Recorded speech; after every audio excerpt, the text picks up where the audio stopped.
The clip I'm about to show you comes from Cross Question on LBC, and for the first time in all interviews, somebody's actually asked the question, what is the plan that we keep hearing Sunak talk about? He has this plan, this plan is working, but nobody's actually asked him what the plan is. And although it's not actually directed at the MP who is sitting on the panel, the fact that they're trying now to break down what this so-called plan is and show it for nothing more than words is a step in the right direction. The fact that Sunak and the Tories are just trying to gaslight the public into believing that they can have tax cuts under the Tories without having to pay for it elsewhere is laughable. And I'm glad that people are pointing this out and more people need to see it, hence why it's here for you. Rishi Sunak says he has a plan and it's working after the 2 by-election results. What is that plan and is it really working?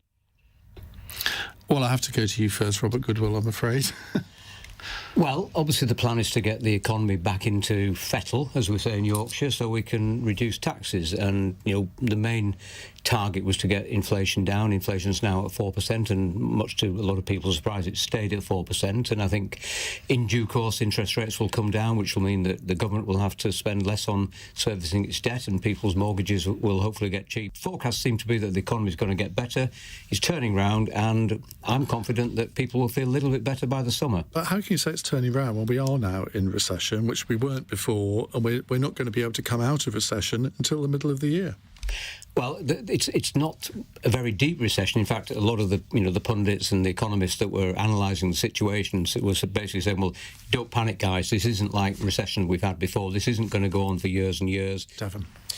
I mean, it always fascinates me that people hark back to 2010 and that note that was famously left by the... You're going to do it anyway.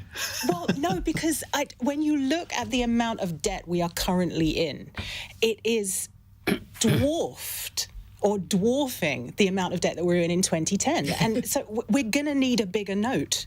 And so the idea that Rishi Sunak, who I was listening to Carol Vorderman on a podcast, our other LBC podcast, and she was saying how the amount of money that was squandered on PPE contracts in that Tory Lane fast track that didn't even work would be enough to give every single junior doctor a 35% pay rise over a decade.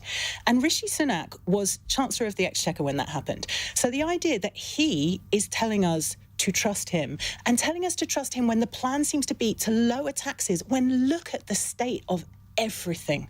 Look at the NHS, look at education. Everything is crumbling and it needs investment. How can you possibly say trust us, given the scenario that we face ourselves in? I think it's ludicrous to say we're going to do more of the same because it's clearly working. I feel gaslit. But do you, even though you probably don't agree with it, do you see that he does have a plan? No, because inflation's nothing to do with him, is it? Inflation ebbs and flows. Well, it wasn't anyway. when it went up, but it is now. It's coming down. What he promised us was growth, which I've yet to see. The Chancellor was too afraid to come to Parliament yesterday to explain why the country was gone into recession. However, the Tories were trying to claim that you are getting richer by it and that you should be very happy. And you can see that ludicrous claim in the video that's on screen now. Thanks for watching. Don't forget to hit that like button and I'll see you next time.